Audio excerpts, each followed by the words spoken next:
PAMA TV. Under Article 429 of the Civil Code of the Philippines, an individual is allowed to use reasonable force to protect their property from theft, damage, or unlawful intrusion. In this case, if the theft entered your property with the intention of stealing, you might be justified in using reasonable means to stop the theft, provided that your actions are proportional to the situation. Yun ang sabi niya.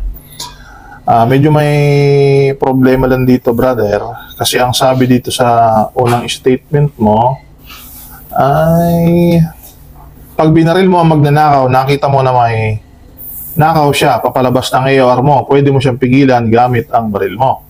Depende. Pwede naman talaga. Pwede, pero depende. Ang sabi, tapos itong batas na sinabi mo, yung Article 429, ito madalas to namang nagagamit doon sa mga self-defense. Kasi halimbawa, yung bahay mo, pinasok ng isang magnanakaw, pwede mo siya talagang upakan kasi hindi mo naman alam kung armado ba siya. Pumasok na siya, ibig sabihin may intent to gain. May unlawful intrusion pang presence. Pero pagpapalabas, hindi mo naman sabi intrusion, lumalabas na eh. Yung unlawful intrusion is papasok yon.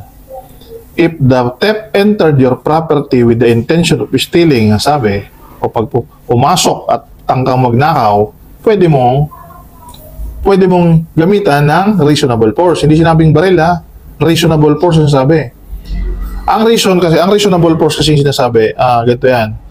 Tayo bilang mga tao, we act by reason, not by instinct. Hindi ko may baril ka, mamamaril ka na agad. Anong reason? Ba't mo siya babarilin?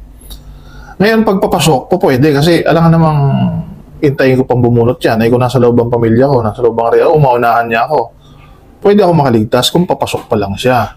Pero kung palabas na yan, wala nang imminent danger. Hinabol mo, makagaya ka doon sa artista, yung nagsisimula sa letter S yung pangalan at yung apelyido yung nagsisimula sa letter P. Diba? Pinasok yung kanyang bahay, shooter yun, magaling sa pelikula yun eh. Magaling din palang bumaril sa totoong buhay. Hinabol niya yung magnanakaw, nadali niya, may kaso siya. Kasi wala nang imminent danger. Nagkaroon na siya ng motibo. Doon din to papasok. Kasi yung Article 429 ay ang sinasabi, unlawful intrusion, pumasok sa area mo, kumbaga, pumasok. Hindi naman sinabi dyan lumabas. Lumalabas. Iba yung pumapasok pa lang siya. If the theft entered your property, yun ang sabi. Use reasonable force. Yun na nga, we act by reason. Bakit ba natin